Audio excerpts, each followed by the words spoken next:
Le Niger évince le groupe français Orano et nationalise le gisement d'uranium d'Imourarem.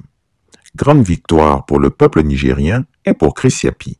Nous allons parler de la situation au Niger, plus précisément de ses réserves d'uranium. Pour Jean-Nicolas Bertrand, vous êtes notre correspondant permanent en Afrique. Cette crise, c'est un gros coup dur pour le géant français Orano, c'est l'ex-Areva qui exploite en grande partie cet uranium depuis 50 ans maintenant. La junte qui a pris le pouvoir au Niger a décidé de retirer un des permis d'exploitation d'uranium au groupe français.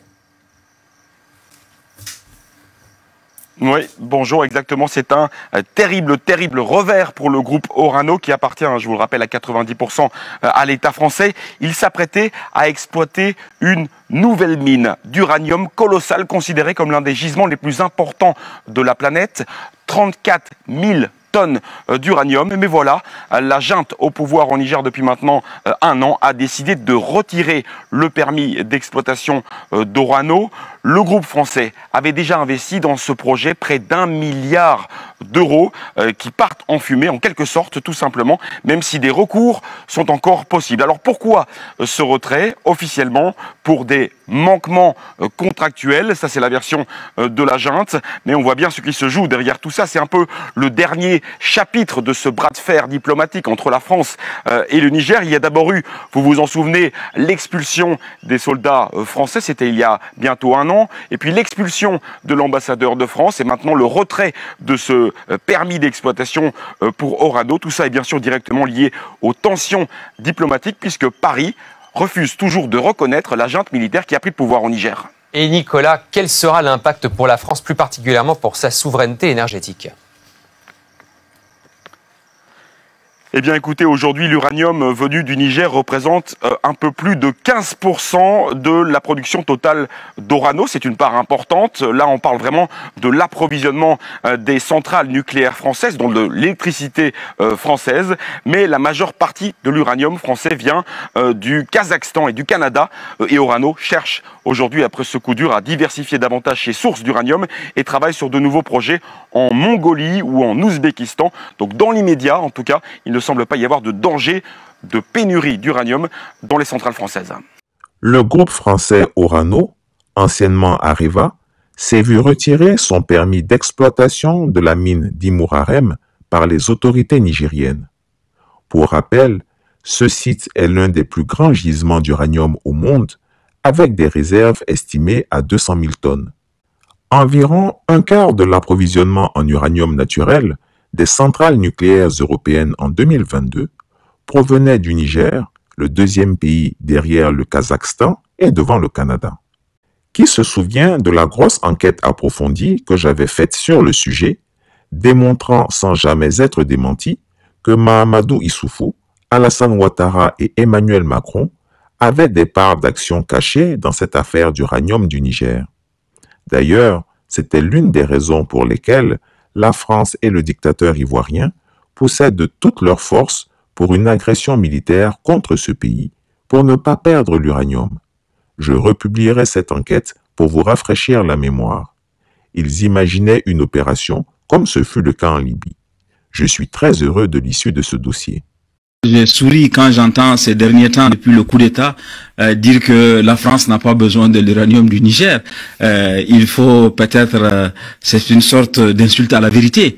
Vous savez, en janvier 2013, il y a eu une menace en Algérie, une attaque contre des gisements miniers d'Algérie.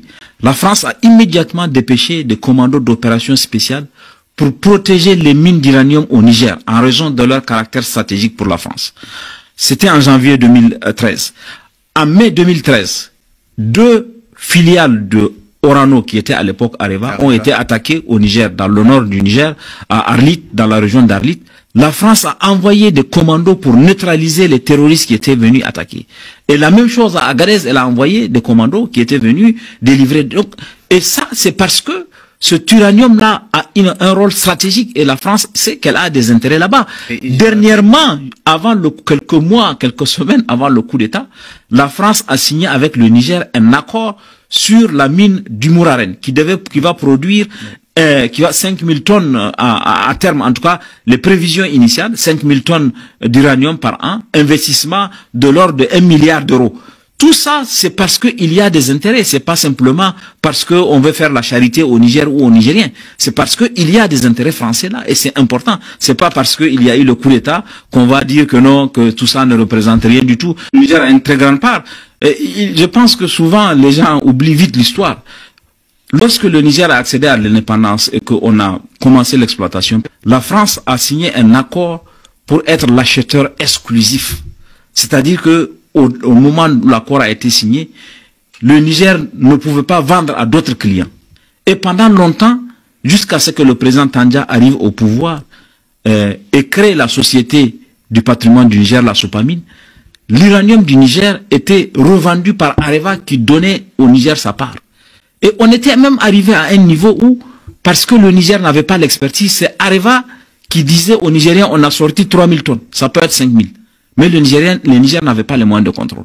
Et c'est Areva qui prenait la part du Niger, qui revendait la part du Niger et qui donnait au Niger sa part une fois qu'elle s'est vendue. C'est le président Tandja qui a changé ça. J'ajoute pour être précis, vous savez, en 2009, le président Sarkozy est allé spécialement au Niger parce que Areva tenait à obtenir le permis minier d'Imouraren. Là, l'Élysée a fait la proposition au président Tandja de venir. Tandja a dit non, si vous voulez mon uranium, c'est à vous de vous déplacer. Le Niger est le marché ne se déplace jamais chez le client vient au marché. Et le président Sarkozy a été obligé, dans sa tournée, de faire une escale spéciale parce que l'uranium du Niger a de la valeur. C'est pas parce qu'il y a eu le coup d'État après, aujourd'hui, on minimise, on dit même si on ne donne pas l'uranium. Non. Et on est dans un contexte où la France a décidé de revenir au nucléaire avec ce qu'elle a vu. Elle va construire de nouvelles centrales, elle va construire. Et il était prévu justement, dans l'accord qui a été signé en mai de cette année, en mai 2023, ici à Paris, avec entre Orano qui a succédé à Areva et les autorités du Niger, que on continue à exploiter, on met en œuvre la mine du Mouraren parce que il y a un besoin, la demande française a augmenté et qu'il faut que l'offre nigérienne aussi augmente. Tout ça prouve que il y a des enjeux importants de la présence française au Niger et que le Niger représente quand même un partenaire stratégique en matière d'uranium, en matière de fourniture de la France en uranium. Chris Yapi ne ment pas. Retrouvez Chris Yapi sur ses deux chaînes YouTube, sa chaîne Dailymotion, Instagram et VK.